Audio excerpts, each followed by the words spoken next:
En La Plata, el dengue, pero es en todo el país, ni que hablar en Córdoba, donde tenemos más de 250 casos. Sin embargo, el coronavirus ha ascendido en la preocupación de los argentinos a partir del primer caso positivo que se notificó ayer. Hoy podemos decir que hay 11 personas en nuestro país sospechadas de padecer coronavirus.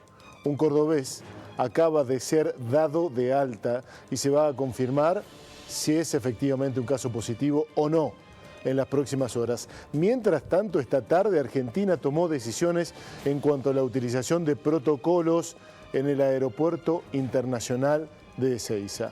Son noticias de los tiempos en los que toca vivir con el coronavirus. Y evidentemente hay grupos de riesgo, como también los hay para otro tipo de enfermedades, y las personas mayores lo son. Por eso nos resultó importante e interesante repasar una tarea que hoy desarrolló el PAMI con afiliados, en este caso hablando del coronavirus. Estamos en el living de Telediario con la doctora Matilde Gliner-Verne, directora médica del PAMI. Hola Matilde, buenas noches, ¿cómo estás? Buenas noches, muchísimas gracias por invitarme. Bueno, en primer paso, contanos cómo te fue con los abuelos, en este caso son un grupo de riesgos. Mira, ¿cómo ha calado en el estado de ánimo, antes que nada, esto del coronavirus? ¿Hay una preocupación exagerada? En la población, ¿no? En general hay miedo, hay mucho miedo. Hay miedo. Y yo creo que tenemos que bajar un poco el miedo que hay, porque no tenemos que preocuparnos, sino ocuparnos y empezar a hacer un poquito de prevención. Eso hace que el PAMI decida salir y anticiparse, porque esto lo decidimos antes de tener el primer infectado en el país, a hablar con nuestros afiliados, que son el grupo más vulnerable de la sociedad por ser el sector etario más afectado y además por razones de nutrición, porque todos sabemos que el sector de los afiliados PAMI es un sector que son los que más han padecido la crisis, por lo tanto son un sector muy vulnerable. Por eso decidimos ir a hablar con ellos a los centros de jubilados y vamos a recorrer toda la UGL. Nuestra UGL es muy amplia, llegamos hasta La Pampa, hasta La Carlota y vamos a ir yendo a todos los pueblos y a todos los centros aquí. ¿Dónde estuvieron hoy? Hoy estuvimos en el centro del Alberdi con el grupo que va al comedor, porque en el Alberdi hay un comedor donde van a comer 50 afiliados y además se le prepara la vianda a otros 20, pero tienen más afiliados, o sea, ya hemos organizado para el resto de la gente de ese centro. Vamos a ir a todos los centros a hablar porque nosotros necesitamos llevar tranquilidad, información, porque la información es lo más valioso. Cuando vos tenés la información, podés manejar muchísimas variables. Entonces, queremos explicarles qué es, queremos explicarles cuáles son los síntomas, frente a qué sintomatología deben concurrir al médico. Y también queremos hacer un llamado de atención a nuestros médicos de cabecera, explicándoles que frente a esta situación tienen que revisar físicamente a los afiliados que vayan con esta sintomatología. O sea, no es cuestión que llegue el afiliado y se le pida un análisis, se lo debe revisar.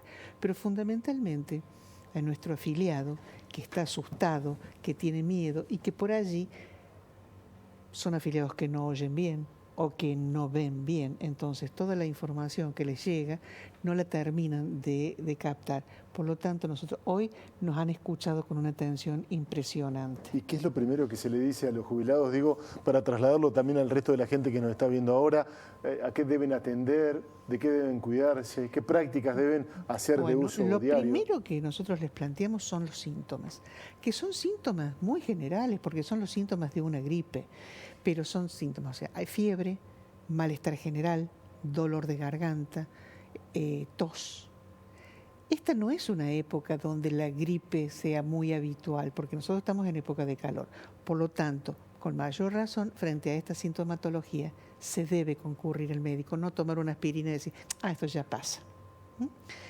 En segundo lugar, hay que tener medidas higiénico-dietéticas, es decir, el lavado de manos es fundamental. Es clave. Es clave, es muy importante. Me permito detenerte un minuto ahí. Como nos enseñaron nuestros padres, estar un buen tiempo Restregándose las manos, exactamente. El jabón entre los dedos. Exactamente, lavarse bien después de ir al baño, cuando se está por preparar el alimento, después de tocar, cuando uno viene de la calle de hacer las compras.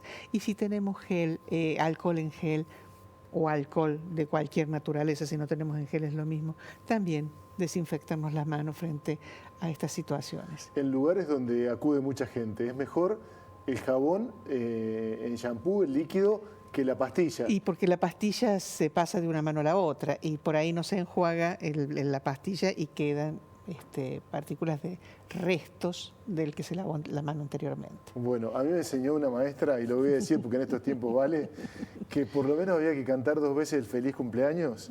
Eso tenía que durar el lavado de manos, para que no fuera una cosita así. Claro, porque se hace así, No ya me lo lavé. Yo no soy bueno cantando ni el feliz cumpleaños ni nada. No importa. Pero tiene que ser 2 o 3 minutos claro, ahí abajo. Sí, por supuesto, bien lavado las manos. Un poquito. Exactamente. Nosotros en esta época tenemos calor, o sea, andamos sin manga. El tema del barbijo, que tanta historia dando vuelta. El barbijo solamente es útil para la persona que está enferma.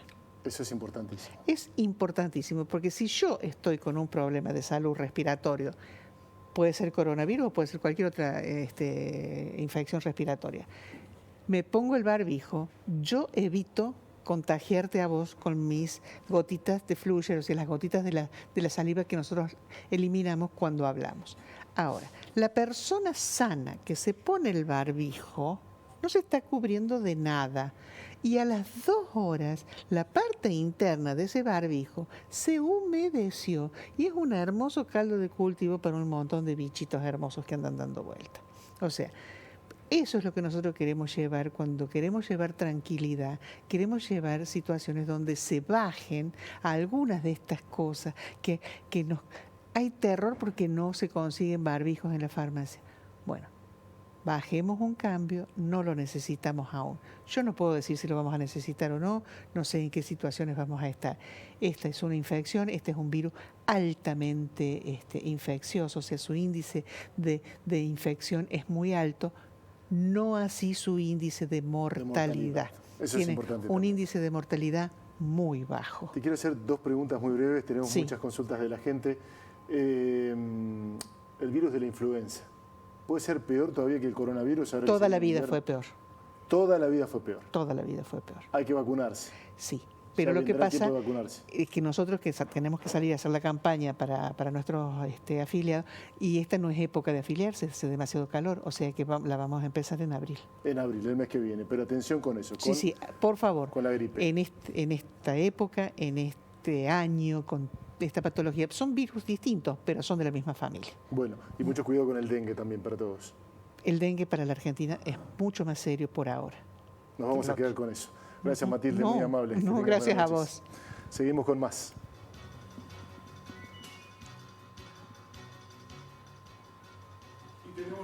Recuerden ustedes, estamos en Facebook y en el Instagram. La pregunta es lo que acabamos de hablar con la doctora Matilde Gliner-Verne. ¿Ustedes han modificado algunos hábitos? ¿Han tomado precauciones ante el dengue y el coronavirus? ¿Por sí o por no? Para hacer un diagnóstico respecto de cómo nos movemos en torno a estas preocupaciones. No solamente el coronavirus, el dengue también. Y lo decíamos, el virus de la influenza con la temporada de gripes que ya se avecina. Cuéntenos.